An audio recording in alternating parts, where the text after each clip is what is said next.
Hello everyone, এখন মেলায় ঘুরতে যাচ্ছি। আমাদের এখানে আজকে কালী পুজো। আজকের পুজোটার নাম হলো উদাস কালী পুজো, আর তাই চলে এলাম তোমাদের সাথে শেয়ার করতে। ভিডিও স্কিপ না করে লাস্ট পর্যন্ত দেখতে থাকো। তো তোমরা দেখতে পাচ্ছ এখানে পুজো কিন্তু শুরু হয়ে গেছে।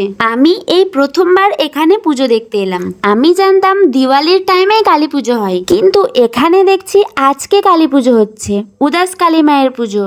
আর তোমরা এখানে দেখতে পাচ্ছ কতটা পরিমাণে ভিড়, এতটা ভিড় যে আমি ঠিকঠাক মতো দাঁড়িয়ে থাকতে পারছি না নিজের ব্যালেন্সে। এখন পায়রা লুটানোর কাজ চলছে, দেখো উদাস কালী মায়ের পুজোতে পায়রা লুটানো চলছে এখন। আর এইখানে সাদা মিষ্টি একটা পায়রা বসে আছে। এই পায়রাগুলো হচ্ছে যে কেউ মানত করেছে, তার মানত সম্পূর্ণ হয়েছে বলে এখানে পায়রা দান করছে একজন, আর অন্য কেউ তাকে ধরে নিয়ে গিয়ে বাড়িতে রান্না করে খায়। এটা হচ্ছে নিয়ম।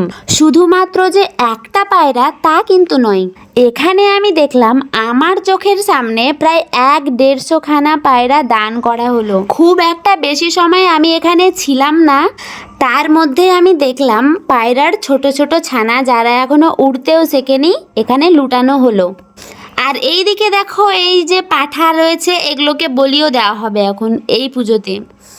তো পাঠাগুলো দেখে আমার খুব মায়া লাগছিল যে তাদের জীবন আর কিছুক্ষণ মুহূর্তের জন্য আছে, তারপরে এদেরকে কেটে ফেলা হবে। কেউ কি বলতে পারবে আমায় কালীমা কি সত্যি এগুলো বলি চান?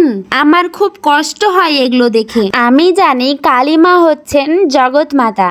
কালীমা যেমন আমার মা, তেমন ওই পাঠা ছাগলেরও মা, আর ওই পায়রার ছানাটারও মা। আর মা কি কখনো সন্তানের বলি চাইতে পারে? তোমাদের জানা থাকলে প্লিজ আমাকে বলো যে মা কি সত্যি বলি চান।